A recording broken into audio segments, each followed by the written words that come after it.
We had AI write a sermon in the style of Pastor Steven Furtick of Elevation Church in North Carolina. In this video, I'm going to share with you the exact prompts that we used, and I think the results just might surprise you. Does Pastor Steven have to worry about losing his job to AI? Well, let's find out.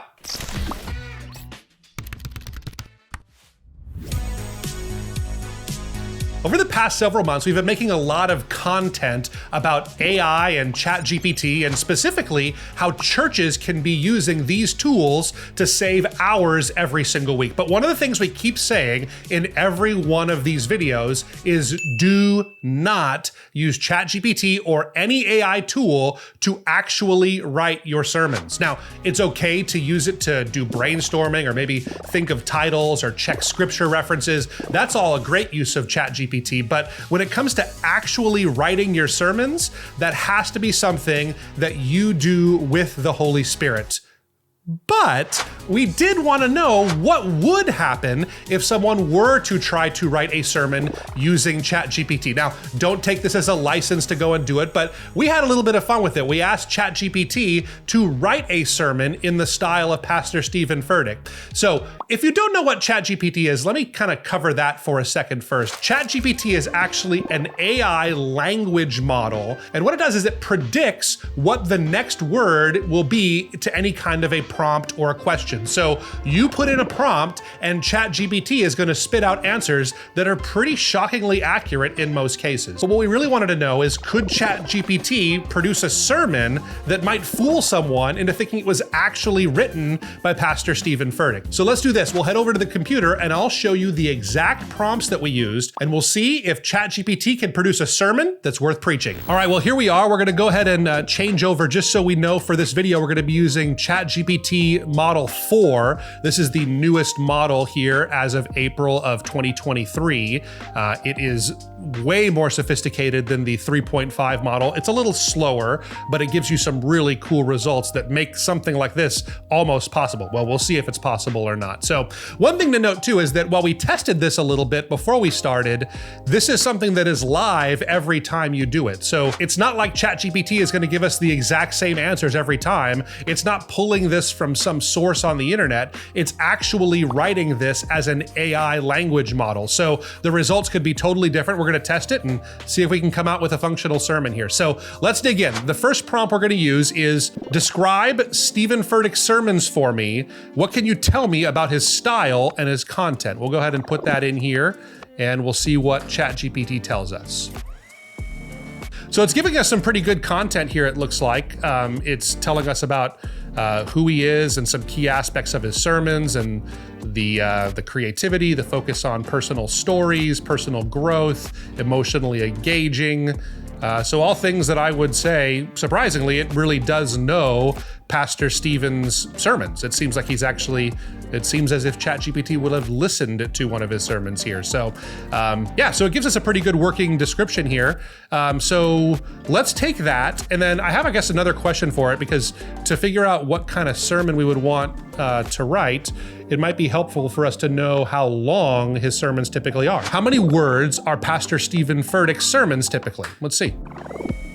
It says between 4,500 and 9,000 words. Okay, so we're gonna run into our first challenge here, because while you can find workarounds to this in ChatGPT, the issue is that it tends to kind of stumble after 500 or 600 words. I'll show you the workaround in a second here, but getting to a 4,500 to 9,000 word sermon, that's gonna be a lot of content that probably wouldn't be entertaining to you in a video like this. So we'll do this. We'll kind of keep it short. I'm gonna go ahead and put in the prompt. Can you give me 5 title ideas for a sermon on perseverance in the style of Steven Furtick? We kind of set up the context by having ChatGPT describe what Pastor Steven's sermons are like. So it knows that already. And remember, every chat you have with ChatGPT, it's using the previous part of the chat for context and to inform the rest of the conversation and the back and forth that we have here. So we're going to use that, and let's see what kind of title ideas it comes up with for us here. Unstoppable faith, overcoming life's toughest obstacles. It's good. Rising above, very Steven Furtick, I think. Your journey to breakthrough and victory. Embracing the struggle, how to keep moving forward in tough times. The power within, unlocking your God-given strength to persevere. And enduring the storm, lessons on resilience and spiritual growth. I feel like number 2 feels the most elevation-y to me. So again, that's rising above, your journey to breakthrough and victory. So let's try that. So here's the exact prompt we're gonna use. Write a 1,000-word sermon on topic number 2, which again is rising above, your journey to breakthrough and victory, in the style of Steven Furtick. And here I added this other little part here, make up stories where needed to match Steven Furtick's style. I think that's a little prompt I wanted to give it just so it didn't leave us hanging on the stories. And while these won't be actual stories from Pastor Steven's life, we'll see what ChatGPT actually comes back with and if it gives us something helpful here. Oh, I love that it starts with, hello, Elevation family. I think that's good, and it gets right into it here. Oh, and here it is. I want to start by telling you a story about a young man named Michael, a runner. So it's coming up with all these things on its own. Michael is a runner. He was competing in the Olympics, but life had other plans.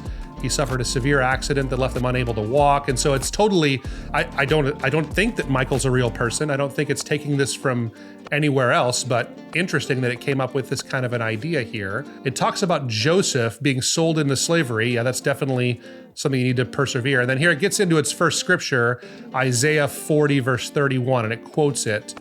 Not sure what version that is exactly, but those who wait on the Lord shall renew their strength. They shall mount up with wings like eagles. They shall run and not be weary. They shall walk and not faint. How many words was that? We'll ask ChatGPT. It's 583. It says, would you like me to extend it to hit the 1,000-word mark? Please let me know and I'll add more content to the sermon. Sure. So he goes into another story about a woman named Sarah. Oh, then it gets into kind of a bulleted list. So what does this look like to put these principles into practice? How do we have a life marked by perseverance and victory? So it gives us some real practical type ideas here. Oh, here it comes to the conclusion here now. I want to leave you with this thought. You're stronger than you think. You're capable of rising above anything life throws at your way. Embrace the journey, trust in God, and watch as he leads you to breakthrough and recovery. Remember Michael and Sarah, the people from the stories. Remember Joseph from the Bible. Pretty cool stuff. So, it is a little bit Bible light, I would say. It's almost like self-help, it feels like. And but I think that there's something that's here. So here's what I feel like it's missing though. You know what I love about a Steven Furtick message is that usually his messages have these like just killer one-liners. I caught a thought of offense and then I reaped an attitude of frustration. So here's what it is. It says, that's good, but I feel like it's missing some of those Steven Furtick one-liners that he's so famous for. Can you give me 5 of those to sprinkle into the message? Let's see what ChatGPT thinks about that. Don't let the weight of your struggle become the wall that blocks your breakthrough. Oh my goodness, that feels legit. God didn't bring you this far just to leave you at the edge of your miracle. The storm you're in is the stage for your victory, not the reason for your defeat. Oh my goodness. You were made to rise above, so don't settle for living in the shadows of your setbacks. Number 5, your breakthrough is on the other side of the battle you're afraid to face. This is the kind of sermon that I think someone possibly could preach. If you go to any church in the United States on a Sunday morning and this was preached, you wouldn't walk away and feel like, well, that seemed like a total waste of time. I think there's something that's actually in here that could be a foundation of a great message. Here's what I'm blown away by, is I'm blown away by this last part here, the one-liners. I think this is incredible that it can actually create these kinds of one-liners for you that you could preach. Now, is that a reasonable thing to do in a sermon? I actually don't have a big problem with that. I think that if you wrote a sermon and you plugged in the sermon to ChatGPT and said, hey, help me think of some great one-liners to use that maybe are in the style of Pastor Steven Furtick, and it kind of got your juices flowing and brainstorm some of these ideas here, I think that would really go a long way. But I think Pastor Steven's job is safe. I think at least for this iteration of ChatGPT. Should you use ChatGPT to write your sermons? Yeah, it's not like Morgan Freeman. It's just a thought. Come on, if God sounded like Morgan Freeman, you could do it. If he narrated your life like that, you could do it. I want to share a message with you that has the power to transform your life. A message that will ignite a fire within you to rise above any adversity, any obstacle.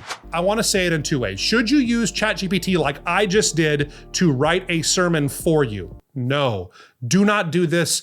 Again, writing sermons is something that you as a pastor are called to do in communion with the Holy Spirit, and you cannot abdicate that role and the Holy Spirit's power in that whole process. So please, please, please do not do that. Now, if you want to incorporate ChatGPT, I think there's a lot of room for doing some pretty cool things with ChatGPT in your sermon preparation process and even after the fact. So if you're looking for scriptures on a certain topic, I know some of the ones that it brought up here, from Joseph to the scripture in Isaiah, that didn't even cross my mind. So if you're preaching on a certain topic, yeah, it makes a lot of sense. Ask for maybe some scripture ideas. ChatGPT will probably help you with some great ideas and at least get you going in that direction. If you're looking for maybe some social media collateral to go with a sermon, let's say you just preached a sermon and you want to actually put in something to go with your shorts that you're going to put out there, or your TikTok video that you're putting out with your sermon, and you want something cool to say with it, this is great for something like that. These one-liners are great. Here's, as a general rule, I'd say ChatGPT is fantastic at helping us brainstorm ideas. It's not great at the nuance of making a finished product, but when it comes to ideas, this is where ChatGPT really excels. But I want to know what you think. Let us know down in the comments below on this video. Do you think it's okay to use ChatGPT as a tool in preparing your sermons, or should we totally swear off of it? Let us know down in the comments, and we'll catch you guys next time.